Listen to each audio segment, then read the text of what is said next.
பாய்.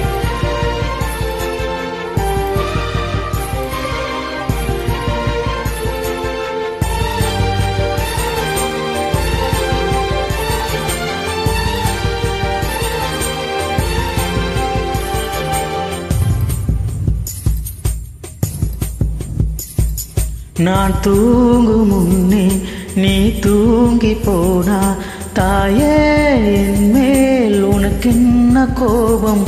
கண்ணான கண்ணே, என் தெய்வ பெண்ணே, கண்ணில் தூசி நீ ஊத வேண்டும். ஐயோ, ஏன் இந்த சாபம்? எல்லாம் என்றோ நான் செய்த பாவம். பகலும் இரவாகி பயமானதே அம்மா, விளக்கும் துணையின்றி இருளானதே. உயிரின் ஒரு பாதி பறிபோனதே அம்மா, தனிமை நிலையானதே. அம்மா அம்மா எங்க அம்மா, உன்னை விட்டா எனக்காரு அம்மா.